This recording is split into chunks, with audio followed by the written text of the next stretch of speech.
ರಾಜಯೋಗ ಧ್ಯಾನವು ಮಾನಸಿಕ ಶಾಂತಿ, ಆತ್ಮವಿಶ್ವಾಸ ಮತ್ತು ಆಂತರಿಕ ಶಕ್ತಿಯನ್ನ ಹೆಚ್ಚಿಸುವುದರ ಜೊತೆಗೆ ಒತ್ತಡ ಹಾಗೂ ಆತಂಕವನ್ನ ಕಡಿಮೆ ಮಾಡುತ್ತದೆ ಎಂದು ಗೌರವಾನ್ವಿತ ಧ್ಯಾನ ಶಿಕ್ಷಕಿ ಹಾಗೂ ಆಧ್ಯಾತ್ಮಿಕ ವಾಗ್ಮಿ ಜಯಂತಿಯಕ್ಕ ಹೇಳಿದರು. ಗುರುಹುಣ್ಣಿಮೆ ಅಂಗವಾಗಿ ಶಿವಮೊಗ್ಗದ ನವಲಿಯ ಪ್ರಜಾಪಿತ ಬ್ರಹ್ಮಕುಮಾರಿ ಈಶ್ವರಿಯ ವಿಶ್ವವಿದ್ಯಾಲಯದ ವತಿಯಿಂದ ಆಯೋಜಿಸಿದ ರಾಜಯೋಗ ಧ್ಯಾನದ ಪವಾಡಗಳು ಕಾರ್ಯಕ್ರಮವನ್ನು ಜ್ಯೋತಿ ಬೆಳಗಿಸುವ ಮೂಲಕ ಉದ್ಘಾಟಿಸಿ ಅವರು ಮಾತನಾಡಿದರು. ರಾಜಯೋಗವು ದೈಹಿಕ ಭಂಗಿಗಳಿಂದ ಮಾನಸಿಕ ಸಂಪರ್ಕದ ಅಭ್ಯಾಸವಾಗಿದ್ದು, ವ್ಯಕ್ತಿಯು ತನ್ನನ್ನು ಶಾಂತಿಯುತ ಮತ್ತು ಶಾಶ್ವತ ಆತ್ಮವೆಂದು ಅರಿತುಕೊಳ್ಳೋದಕ್ಕೆ ನೆರವಾಗುತ್ತದೆ. ಮನಸ್ಸಿನಲ್ಲಿ ಇರುವ ನಕಾರಾತ್ಮಕತೆಯನ್ನ ದೂರ ಮಾಡಿ ಆತಂಕವನ್ನ ಕಡಿಮೆ ಮಾಡೋದರೊಂದಿಗೆ ಮಾನಸಿಕ ಸ್ಪಷ್ಟತೆಯನ್ನ ಹೆಚ್ಚಿಸುತ್ತದೆ.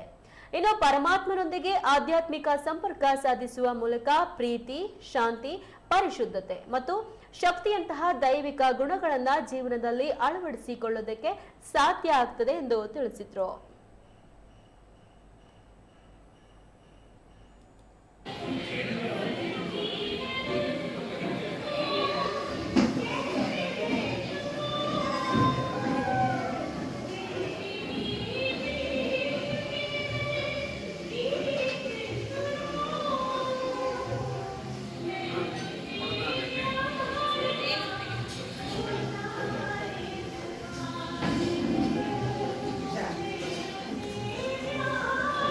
ದೈವಿ ಪರಿವಾರದ ಪರವಾಗಿ ಸ್ವಾಗತ, ಸುಸ್ವಾಗತ, ಶುಭ ಸ್ವಾಗತ. ಅಕ್ಕನವರು ಹೊಸ ವರ್ಷಕ್ಕೆ ನಮಗೆಲ್ಲರಿಗೂ ಸಹ ಬಂದು ನೋಡ್ಬೋದು. ಆದರೆ ಈಗ ಸಾಕಾರ ರೂಪದಲ್ಲಿ ಮಮ್ಮ ಬಾಬಾ ಸ್ವರೂಪ ಅಂದರೆ ನಮಗೆ ಯಾರು ದೊಡ್ಡವರು. ನಾವೆಷ್ಟೇ ಮುಂದುವರಿತಿರ್ಬೋದು, ಎಷ್ಟೇ ಪರಿವಾರ ಅಥವಾ ಇಲ್ಲಿ ಜನಬಳಕೆ ಇರ್ಬೋದು, ಅನೇಕರು ಇಲ್ಲಿ ಬರುವಂಥದ್ದು ಇರ್ಬೋದು, ಕಾರ್ಯಕ್ರಮಗಳು ಮಾಡ್ತಾ ಇರ್ಬೋದು. ಅದ್ರ ಬ್ಲೆಸ್ಸಿಂಗ್ಸ್ ಅನ್ನೋದು ಬಹಳ ದೊಡ್ಡ ಶಕ್ತಿ. ಅದು ಆಶೀರ್ವಾದ ಅನ್ನೋದು ಅದೊಂದು ಬಹಳ ಶಕ್ತಿ. ಸೊ ಅಕ್ಕನವರಿಗೆ ನಾವೆಲ್ಲರೂ ಜೋರಾಗಿ ಒಮ್ಮೆ ಥ್ಯಾಂಕ್ಸ್ ಹೇಳಬೇಕು. ಯಾಕಂದರೆ ಇಷ್ಟು ಬ್ಯುಸಿ ಶೆಡ್ಯೂಲಲ್ಲಿ ತಾವು ಅಂದ್ಕೊಂಡಿರ್ಬೋದು ಅಕ್ಕೋರು ಧಾರವಾಡದಿಂದ ಇಲ್ಲಿಗೆ ಬಂದಿದ್ದಾರೆ ಅಂತ ಹೇಳಿ. ಅಕ್ಕೋರು 6ನೇ ತಾರೀಕಿನಿಂದ ಒಂದು ಏನು ಸೆಂಟ್ರ್ ವಿಸಿಟ್ ಮಾಡುವಂಥ ಟೂರ್ ಹಾಕ್ಕೊಂಡಿದ್ದು. ಇವತ್ತು ಎಷ್ಟನೇ ತಾರೀಕು? 29. ನಾವು 29 ಒಂದು ದಿನ ತಯಾರಿ ಮಾಡ್ತೀವಿ, ಒಂದು ದಿನ ಇಷ್ಟೆಲ್ಲ ಆರ್ಗನೈಸ್ ಮಾಡಿ ಎಲ್ಲರೂ ಒಟ್ಟಾದ್ವಿ. ಎಷ್ಟೊಂದು ಖುಷಿಯ ವಾತಾವರಣ, ಶಕ್ತಿಶಾಲಿ ವಾತಾವರಣ ಕ್ರಿಯೇಟ್ ಆಯಿತು. ಶಕ್ತಿ ತುಂಬಿಸ್ಕೊಳ್ತಾ ಇದ್ದೀವಿ.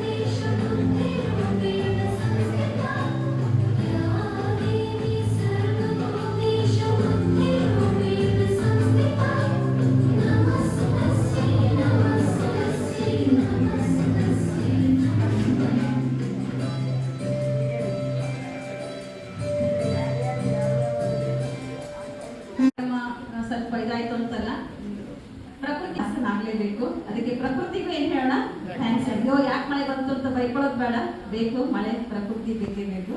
ಧನ್ಯವಾದಗಳು.